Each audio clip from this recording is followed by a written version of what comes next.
Welcome to Take Notice, Amplifying Black Stories. I'm your host, Allison Preisinger-Heggins. The mission of this project is to take notice, to listen, to hold space by amplifying Black stories, experiences, and voices. Conversations on family life, finding joy, and interests of folks in our country who encounter racism on a daily basis. A portion of these discussions will be dedicated to holding space for guests who are comfortable sharing their personal experiences with racism. Stories help us all learn and connect. We are here to listen, to take notice. Thank you for being with us.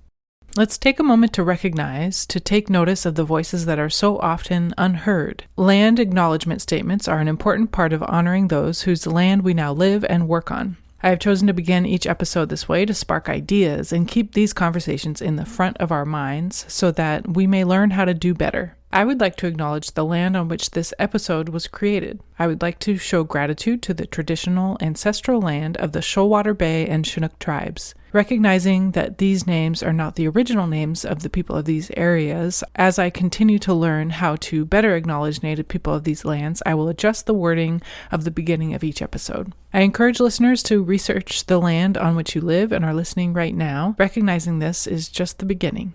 Welcome. I hope you're all healthy and warm.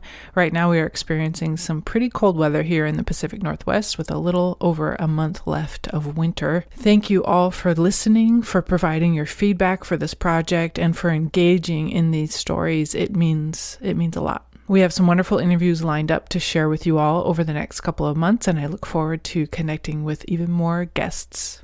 I had a wonderful time chatting with our guest on this episode, Monique Hebert. Monique is a writer originally from Ohio and currently living in Seattle, Washington. She graduated from Cleveland State University in 2014 and is currently studying film and media studies at Arizona State University. Already quite accomplished, she self-published a book about living with an anxiety disorder in 2018, has written for The Mighty, Living Lutheran, Broadway World, and Introvert Dear. Her plays have had staged readings at the Seattle Playwrights Salon, Left Coast Theater Company, and the Pocket Theater. In our conversation, you'll get to hear what she is currently working on. I know I look forward to seeing one of her works on stage in the future for sure. Please enjoy this episode with Monique Hebert. Take Notice would like to take the time to acknowledge Black-owned businesses, organizations, and artists. If you have a suggestion of who we should highlight during our episodes, please find us on social media or visit our website. King County Equity Now is a Black-led research, policy, advocacy, and amplification institute, engineering and designing a new normal rooted in equity. They include more than 60 accountable Black-led community-based organizations to identify and surface Black community needs and equity solutions. They use their platform, leverage existing networks, and lend labor, resources, technical, professional, and community expertise to advocate in collective towards Black liberation. Follow and support on social media or by visiting kingcountyequitynow.com. All right. Thank you, Monique, for joining me on Take Notice. How are you today? I'm good. Thank you so much for having me. I feel really honored to be able to be here on this podcast today. Oh, I'm glad. Yeah, I'm so excited to hear what you have to say and your story and everything, because we have not met, and I'm really thrilled that you found Take Notice online and connected. So I'm really appreciative that you reached out. Yeah, I am as well. Awesome. Let's see. So usually we start with a little bit about your background and where you grew up and who you grew up around. So if you want to share a little bit about that, that'd be awesome. Yeah, so I grew up in Cleveland, Ohio. I've lived in the Seattle, Washington area for about 5 years now. So I had most of my primarily growing up and childhood in Cleveland. And I lived in a house with my mom and then her parents, my grandparents. And then I have an older brother. And so we all lived together in Cleveland. My parents divorced when, right before I was born. So it was kind of just my mom always around. And we lived in a house in the side of Cleveland that definitely had more of a Black population. So all of our neighbors were Black people. We were very much kind of in the Black community. But outside of my neighborhood, what's really interesting is that it was more kind of surrounded by white people, I guess you could say. We went to a predominantly white church growing up, and I went to private schools. So I was pretty much surrounded by white people there as well. So it was always really interesting kind of having my foot in both worlds, as you could say, because I'd come home into this neighborhood, into this house that really celebrated Black culture, but then going to school and church with white people kind of always being the odd one out there. It was Mm. always a really interesting dynamic growing up. I can imagine. Did you have to travel a good amount to get to school, or was it pretty close to where you lived? Yeah, so the high school that I went to in particular, since it was a private school, it was pretty far. And so I would have to get up pretty early to go over. So it kind of always kind of felt like I was crossing over into a whole new territory. It was in a Mm. really kind of ritzy suburb. So it definitely was a different feel from where I grew up. And so the kids that went to that school had a very different life than what I had lived up until that point in my neighborhood. Mm-hmm. Yeah, and I don't know much about Cleveland or Ohio or anything. So maybe you can describe the area that you grew up a little more compared to where you went to school and things like that. And maybe if you have a comparison to Seattle, I can't remember how long have you been in Seattle? You About just five said years. Yeah, about so 5 years. pretty, Okay, yeah. so you probably are familiar with the Right. comparisons, yeah, as opposed to if it had just been a year or something. Yeah. Right. Yeah, so if you can share a little about that, that'd be great. So Cleveland definitely feels like a very segregated place to me. Still, even today, I went back and I visited like a year or two ago, right before the pandemic, and it's just a very segregated place. Like kind of where I was on the east side was where you did have a lot of Black people. And then as you moved closer to the west side is where there was a lot more white people that lived. And so it always kind of felt like everybody basically really stuck to their own and were kind of in their own communities. And so moving out to Seattle, I thought it was going to be very different than that. I thought like it was going to be a lot more of a melting pot. But it has been interesting to see how there are neighborhoods that really have cultures of people in them, and people kind of do a little bit feel segregated in Seattle as well. And that's just not something I was expecting coming from a city where I saw a lot of that. I thought Seattle would be really different. So that was interesting to see. Yeah, I've heard that from other people, and even me just growing up north of Seattle, like Mm-hmm. in a more rural area. I even thought that when I was younger until I lived in Seattle and was there and realizing you were talking about Cleveland is kind of east west, Mm-hmm. Seattle's kind of north North, south south. in Yep. a way. Yeah, so it's really interesting. Yeah, I don't know where the misconception comes from, but it's very much there because people who have come to Seattle have mentioned that to other people that I've talked to. So yeah, yeah. In what ways have you seen how specifically have you seen how it's Mm-hmm. segregated in Seattle? Yeah, the north south things really rings very true to me as well. And so I've always lived kind of south of Seattle in neighborhoods that I since moving out here 5 years ago. And so when I'm down here and then I go up to the church I happen to go to is also in Seattle. So as I start moving up, you start to see a lot more different kinds of people. And then I've noticed it in schooling as well. And so there's a lot of differences between the schools that are south of Seattle and the schools that are kind of in Seattle and going north. Yeah, that's the way that I think I see it a lot. Yeah, definitely. Yeah. What brought you out to Seattle? So I wanted something a little different than Ohio. I wanted a different flavor to see what else was kind of out there. And my aunt lives out here, and she had always talked about how wonderful the West Coast was and how many opportunities there are out here. And so like I knew it was a place that I wanted to explore and a region to be in right after I graduated. Oh, awesome. Yeah, because you recently graduated from, was it Cleveland Cleveland State? State, yes. Awesome. Yes. Good. What was Yeah. your degree? What were you focused on in school? So I was studying English literature. Oh, okay. At the time, I didn't know exactly what I wanted to do with it. And sometimes I still don't know. I've done a lot with education and the nannying and tutoring and things like Yeah. that. But now I think I'm focused more on my writing career specifically. And so the master's program I'm in now, I'm studying film and television. So Oh. now I feel like I'm using it. But for a couple Oh, of that's years, it didn't really awesome. feel like it as much. Oh man. Yeah, I have a music degree, so Yeah, I understand. right.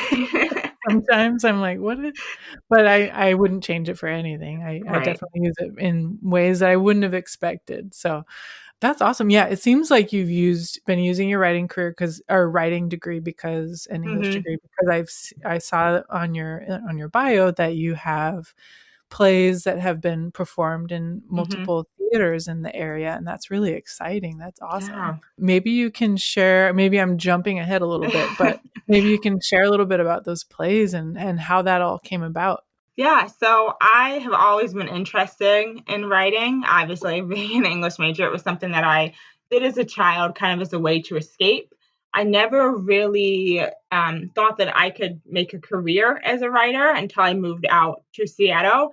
And I think one of the big reasons for that is I thought a lot about like representation, and that's kind of what I thought about in preparation for this podcast as well. And I just never saw people who looked like me succeeding, especially in the theater, especially from the writing side of it, because I'm not an actor. That's not my skill. It's not my gift at all.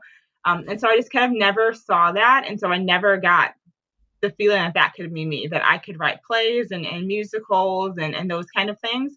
And Mm. so coming and then moving to Seattle, and I got to meet a lot of theater makers, different people of color, and just being able to see them out there writing and telling their story and being accepted really helped me open up the door and give me the space to feel like this is something that I can do. But I just wonder what that would have been like if I hadn't experienced Seattle or hadn't met the people that I, met when I did. Oh, that's awesome. What was one of the first groups that you got connected with in Seattle? Do you remember? I worked up with the Seattle Playwrights Salon, which is over in Georgetown, I want to Okay. say. Yeah. So kind of meeting with them and had my first kind of Seattle play done there. And then I've also kind of worked with people at 18th and Union, which is in Seattle as well. And so those kind of places really kind of introduced me to theater out here. Oh, that's great. Yeah. It's so nice when you're able to find that community in a new space, I imagine, Mm-hmm. and be able to connect It and is. just get rolling with what you want Right. to do. Yeah, that's awesome. What can you tell us a little bit about your plays that have gotten picked up by these theaters? What are Yeah. their titles and what are they about in general or in Yes. specifics? Either way. So the first play I ever had done in Seattle was called The Mean Girl and the Best Friend. And so it was actually born out of a therapy session where I was talking about how I am the meanest person to myself. Like things that I say to myself, I would never say to anybody else or never say to a friend. And the meanest person in my life is me. And so it kind of came out of that experience where I wrote about a college student who was just kind of the two voices in her head, the negative and the positive, and how they work together in a way to help her go about her day. And then that just had another reading in New York with the Talking It Out Play Festival a couple months ago. So Mm. that was really cool. Oh, that's And exciting. then I had a musical that was going to be done at 18th and Union last March called It's a Mess, Period. And it was shut down the same day because of the pandemic. So Oh that man. was kind of rough having to prepare it. We went through dress rehearsals like a couple of days before and everything was ready. And then it kind of had to drop. But the really cool thing is that we were able, the composer and I, her name was Haley, and we were able to put a virtual production on. And so we just kind of did that over this past weekend where people across the country got to buy tickets and watch a production I put together and put on YouTube. And so that's kind of about puberty and a young girl growing up, coming into her own. It's a really lighthearted, fun musical that was fun to write. Oh, that's awesome. Did you write the music as well? I Or wrote the lyrics, and then the the composer lyrics? wrote the, yeah. Oh, Mm-hmm. right. Yeah. Awesome. Oh, that's so exciting. Yeah. Yeah, nice and really great that you're able to continue and keep that flowing through all the changes that have happened in the last almost year, I guess. Yeah. So that's really great. Oh, that's exciting. Right. Right. Wonderful. Going back a bit, Mm-hmm. you grew up with, you said your grandparents, your mom, and your brother. Did you Mm-hmm. say your older brother or younger Yes. brother? Older. Mm-hmm. Older brother. What does he do? So he's a chef, and he actually ended up moving out here about a year and a half ago. So Oh, that's cool. yeah. Great. Awesome. He kind of followed you out. Yes. Nice. So does he have a job at a restaurant in the area He or? did. So he currently cooks at a nursing home. So he's Oh, kind of nice. right on. Yeah. Mm-hmm. Yeah, that's good. Yeah, I imagine it's tough for chefs in restaurants right now Right. too. So Right. that's probably pretty solid at a Yeah. nursing place, being able to have your job security for sure. Right. No. Oh, that's good. Is he enjoying the Seattle area so far? He is, yeah. He took a very different route than I did. So he joined the military right after high school. So he kind of Mm. lived all over the country, and so he got to experience a lot. And coming out here, he definitely loves it and thinks this is the place that he wants to be. So that's pretty Oh, cool. great. That's exciting. Hmm. Cool. Well, I'm glad. Yeah, well, welcome to you both. Yeah. As someone who has grown up here, and I'm living on the peninsula now. Oh, So I'm nice. not in the Seattle area just because of COVID. I don't think we Right. would have been living here otherwise, but Wow. just a few months ago we moved out here. So, but the Seattle area is home. So welcome. Hmm. Awesome. Thank you. I'm glad. And I'm glad it's provided opportunities for you both. It's really, the Seattle area has changed. Yeah. So much in the last, even just in the last 7 years or something. Hmm. And you've probably noticed the change even just in the last 5 years, I imagine. Yeah. So it's really interesting. So I'm glad that there's still opportunities for creatives and things Hmm. as well, because that's part of what seems to be shifting in Yeah. the area, and needs to find its home again, I think. So Yes. yeah, it's so wild right now, but It is. It definitely yeah, is. yeah. Well, did you have a specific story or two that you wanted to Yeah. share? Okay. Yeah, so I want to talk a little bit about my grandparents first. So Mm, they because they raised me, they played a very big role in my life, and they ended up passing away in 2014, a couple of weeks of each other. So that was mm, very interesting. It was very, yeah. a rough time. But so they were both born in the South and then moved up to Ohio, not together, separately, kind of in the late 1940s, early 1950s. So they were kind of part of that great migration when a lot of Black folks were coming from the South and moving up north for better opportunities and things like that. So to be able to be in a household with my grandparents who had experienced so much and had such a different upbringing than I did, I think was really helpful and helping me feel rooted in the Black experience, because for a long time going to school and church being surrounded by so many non-Black people kind of got difficult. And I think with them being there and keep me grounded and sharing all those stories really helped. And then every summer we would go down and visit their families. So my grandfather was from Louisiana, my grandmother was from Alabama. So we would always go down and visit their families, and also take in a lot of the kind of history and I guess you say culture of, those areas and the time period that they grew up in. I remember going to like the Edmund Pettus Bridge in Selma, Alabama, where Bloody Sunday happened, and my Mhm. grandmother like walking me through that and helping me have an understanding of it. And that was really beneficial as well, because that's not something that I was getting in my school classes, like in my history books as an elementary school student. We weren't learning about these kind of things. We weren't learning about like my history. And so to be able to have somebody who could kind of walk me through those things firsthand was really helpful. One summer we went to Memphis and saw the National Civil Rights Museum, which is based around the hotel where Martin Luther King Jr. was shot at in 68. And so to Mm. be able to be there in that space, and I went with my family, we were kind of doing like a reunion. And so all of us went together. I remember being very young, but just being really taken with like how emotional everybody else was. And I'm very much an empath. So like, even though I fully wasn't understanding the weight of the situation and what had happened, just seeing the adults around me, their emotions and their reaction to it all was like always really telling.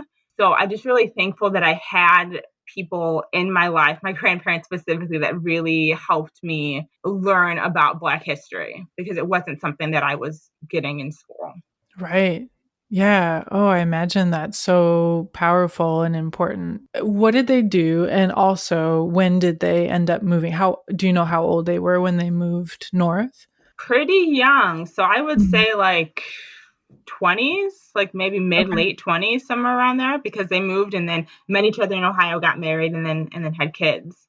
So it's Okay. kind of interesting when I think about my own life, how I moved in my 20s as well, kind of across the country into a whole different, state that I didn't know much about. It was the same kind of voyage that they took.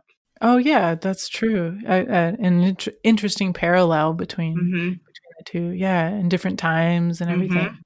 Yeah. Oh, great. What did they do for a living? So my grandmother was a nurse and my grandfather worked for the IRS. Oh, okay. Awesome. Tax man. Right. That's great. Awesome. One of my grandparents was a nurse as well. My grandma was a nurse. Nice. Yeah, that's awesome. Wonderful. Yeah, I imagine because, and especially in a school that's predominantly white, Mm-hmm. I'm just thinking about what I learned in high school and before for American history, and there's Mm-hmm. some massive gaps. So, Yes. and I'm just learning now. I mean, in the past 5 years Right. or so, what those massive gaps were because I didn't have an influence like it sounds like you had. You know what I mean? So, Right.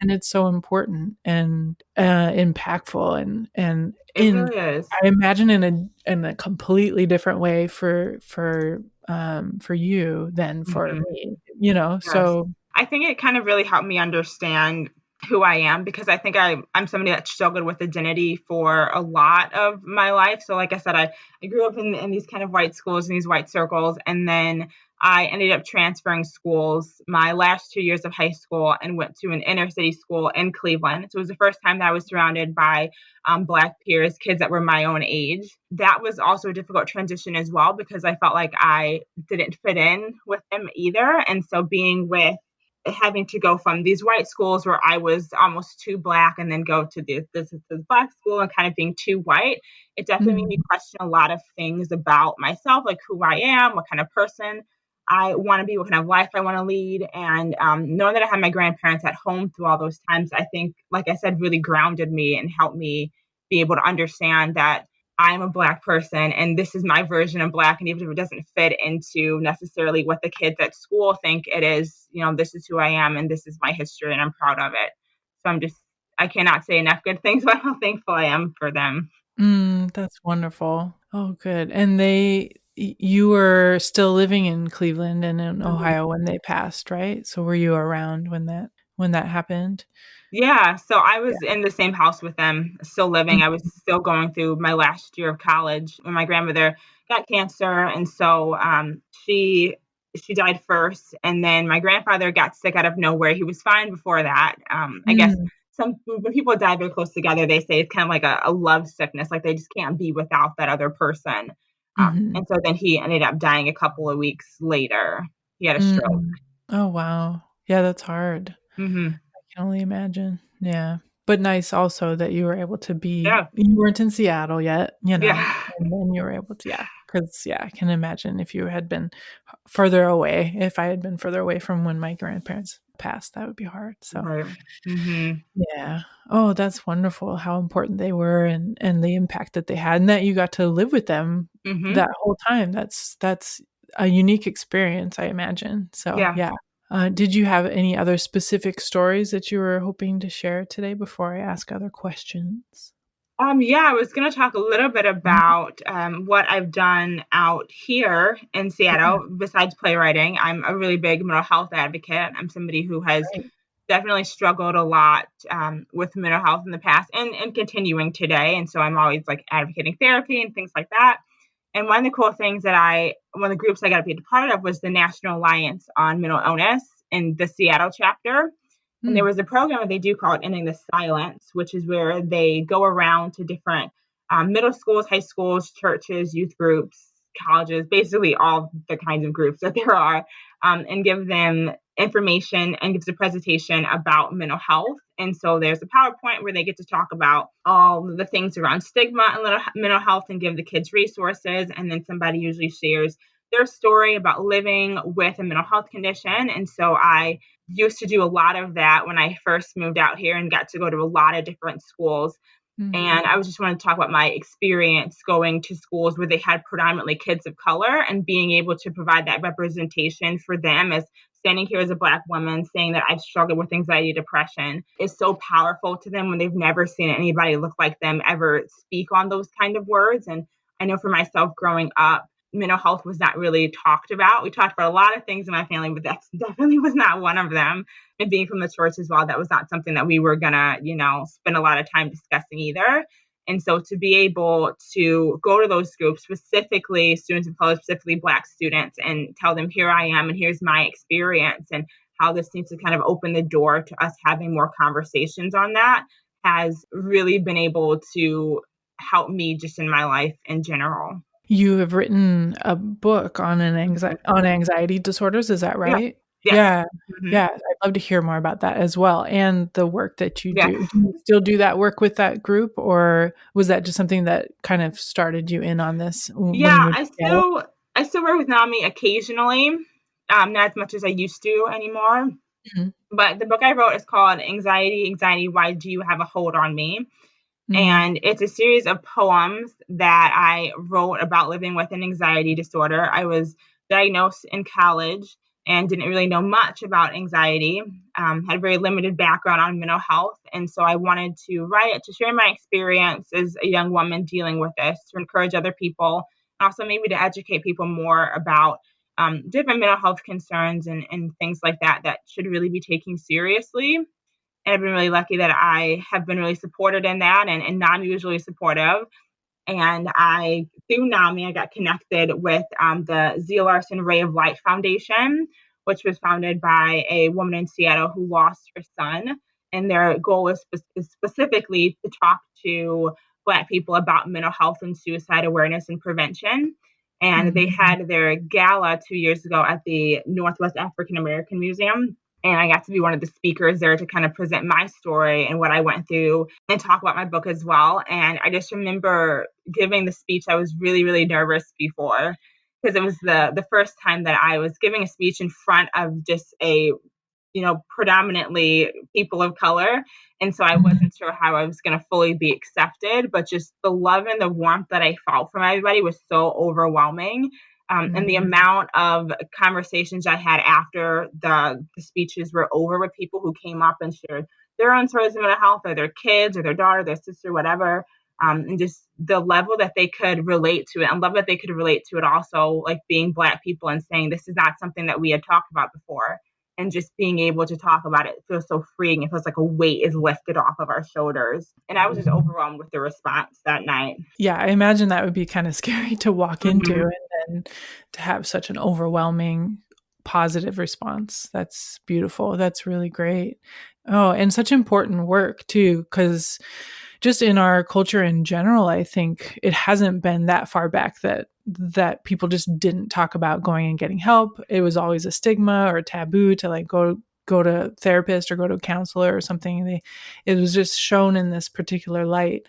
And I think what you're doing and what you're talking about is so important, because so many people in our culture have anxiety and have depression. And the only way that you really, or not the only way, but like a massive way that you can get through it is to know that you're not the only one. So, and not the only one in your particular, as a woman, or in your instance as a Black woman, you're not the only one in that community Yeah. that's feeling that's going through something that's difficult. Yeah. There's a lot of power in that. And to be able Mhm. to provide that for Mhm. people is just very important to me.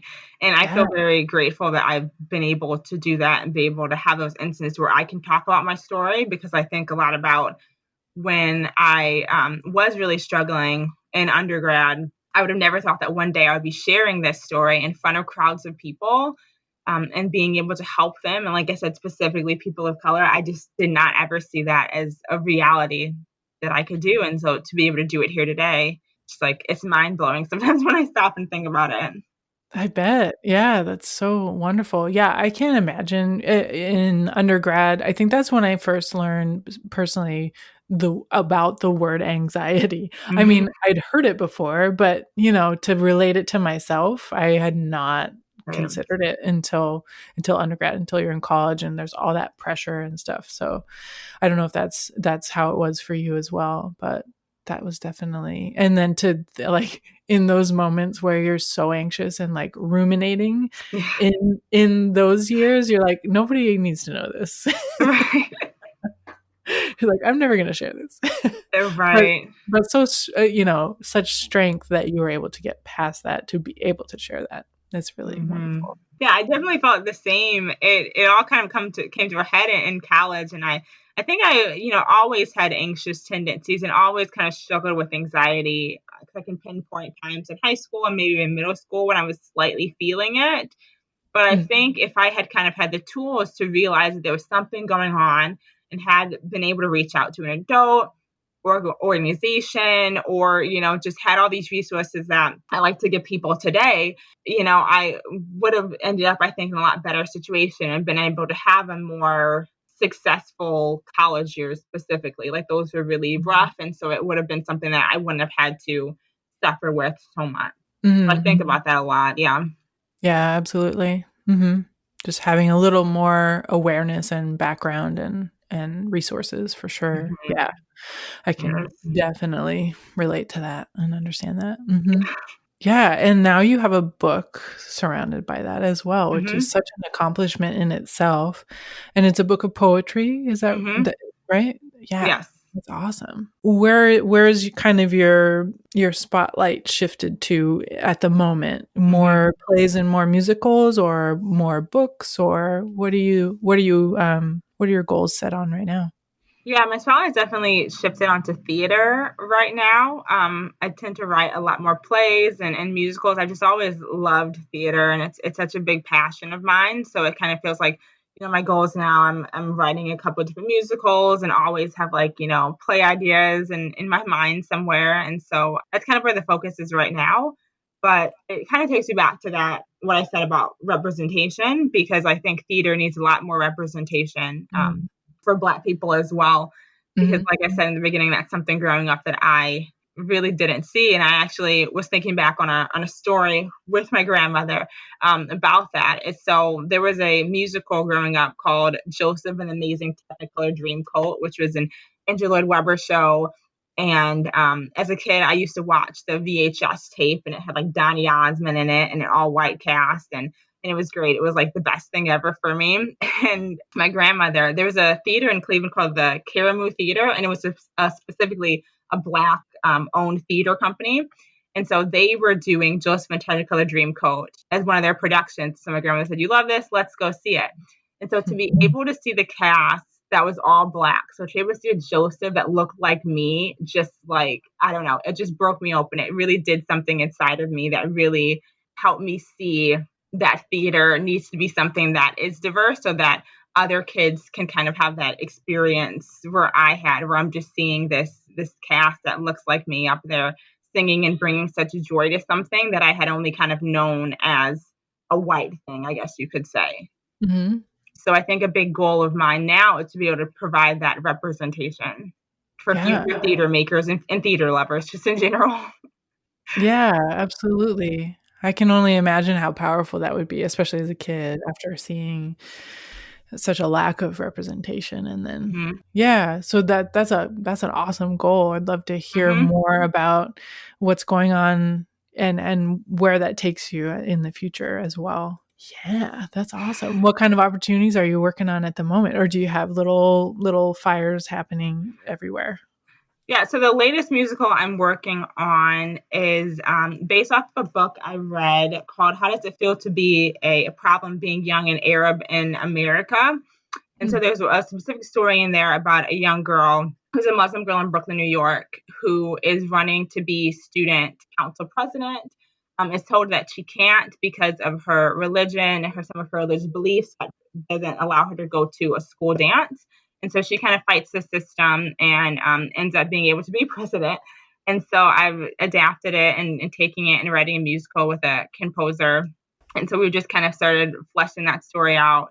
And I really like that because it's, once again, an opportunity to provide representation to Muslim theater makers, especially, which is just an area in theater that you don't see. And so to be able to bring that, I think, is really cool. And it's a really great story, and it's a true story. And so I just really gravitated to it and knew that it's something that I wanted to adapt one day. Oh, that's awesome. That sounds like a great story. I'm looking forward to seeing that. Yeah. Hopefully in person. Right. But also Zoom or YouTube. Right. Oh, good. Oh, that's exciting. I'm just so thrilled that you and people are still able to create right now. You know what I mean? Like, some people are just burnt out by it. I feel like I am in a bit in a little way. But yeah, that's so exciting that you're able to still collaborate and get things moving and going, and in such an important field of representation Yeah. and true stories and interesting stories. That sounds Hmm. really exciting. Awesome. Yeah. I think I was definitely burnt out when the shutdowns kind of first happened. Like I Yeah. wasn't very creative at all. And I remember telling somebody that most writers are either being really, really super creative and just churning it out. And then some are just like not doing anything. And I was definitely the Yeah. not doing anything camp. But Yeah. fall kind of rolled around and I just kind of got back out there and then just started creating again, which is good because then I started to feel more like myself. Definitely. Yeah, I hear you. Yeah.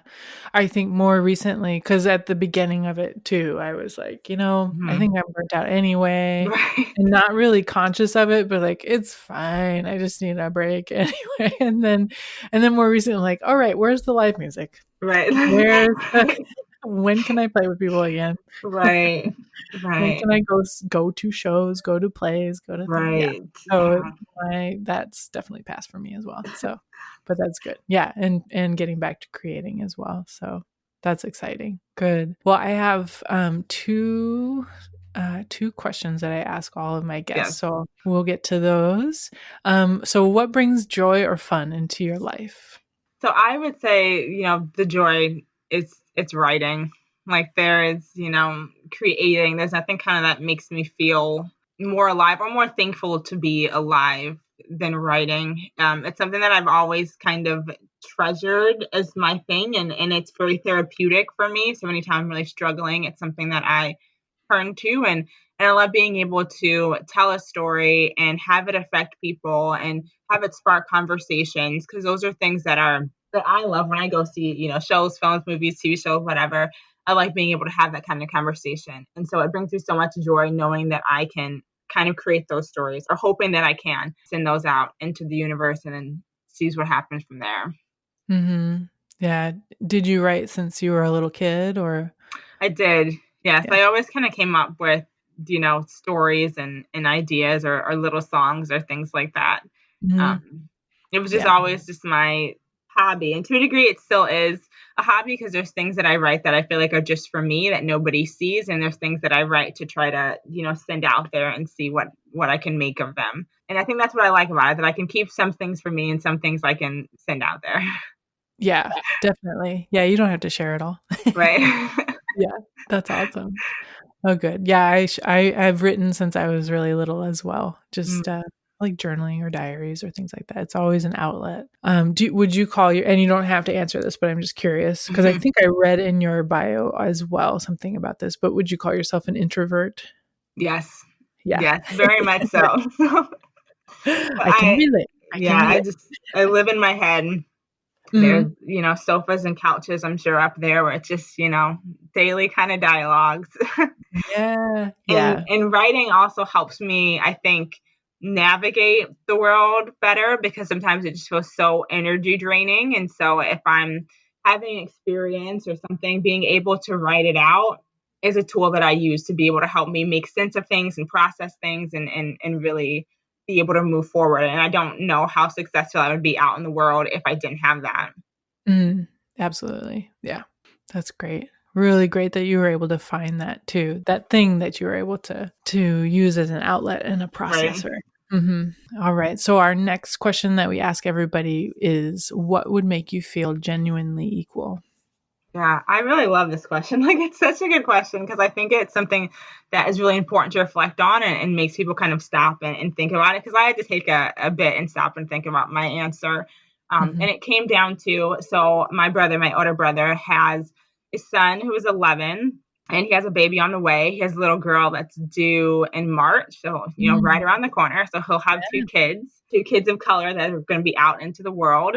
And so I thought about, the things that we, as family unit, all of us are going to have to teach these kids, and things that we're going to have to share with them, and stories about how that they're going to be perceived out in the world. Everything from, when you're in a store, try to keep your hands, to your side so it doesn't look like people will assume you're stealing, or having to have conversations about the police with them, and police brutality, and about how they're just going to be perceived because of their skin color, and how there's going to be so much injustice that they see and that happens to them. And so the day that I don't have to have that conversation with them, I think is the day that I will feel equal.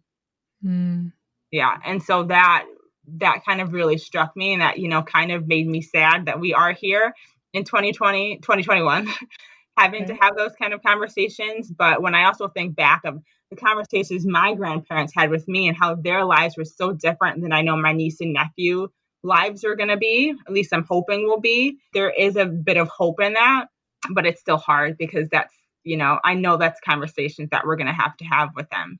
And so when the day that we don't have to, have those conversations with kids of color, Black children, is when I think I would, feel equal and represented and heard and seen. Yeah, absolutely.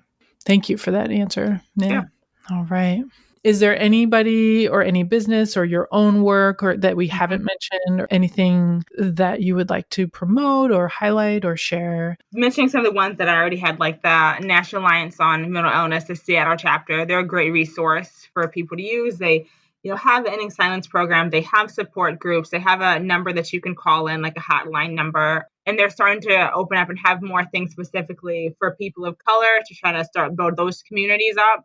The Northwest African American Museum is a great place to go. And I think it's been mentioned on the show multiple times before. But moving here, I remember when the first time I went to it, I was blown away, and just the history there and the things that I learned about this area in particular, and that made it so unique. And then the Z. Larson Ray of Light Foundation, which I talked about, brings suicide awareness, especially in Black communities, is really another great organization. They have a walk run that happens where they raise money. And so they're another great one to check out as well. Wonderful. Thank you for sharing all those resources and those folks. I look forward to checking them all out, and we will have them all available on our website so people can find them easily. Yeah, I still need to visit the Northwest African American Museum since they did their remodel. I went before, a couple of years ago now. So I am due for a visit if they're open at the moment, or whenever they open again, if they're not now. Anyway, so thanks for mentioning them again. Yeah, and I look forward to seeing some of your plays in the future. I'm excited for that. And I'm really, really glad that you found us, and have really enjoyed hearing your story and all you had to share today. So thank you very much for being a part of this. Yes. Thank you. Yeah, I'm so glad to be a part of this conversation, and I love this podcast, and the other episodes are amazing, and everybody should go check those out as well. And I'm just really thankful for this. Thank you. Oh, thank you. I appreciate the feedback. We're just getting started, so sometimes I'm like, all right, I hope. I appreciate that very, very much. Awesome. Well, thank you very much, Monique, for joining me, and I hope to talk to you again soon. Thanks. Thank you for joining us for Take Notice, Amplifying Black Stories. Please subscribe and follow us on social media. We are at Take Notice Podcast. It would really help us out if you could take a couple of minutes to review our podcast. Thank you for your support. Take Notice, Amplifying Black Stories is produced, hosted, and edited by Allison Preisinger-Heggins, co-produced by Amanda Ray. Music by Version Big 5 featuring Darius Heggins. Thank you for being with us, and thank you for taking notice.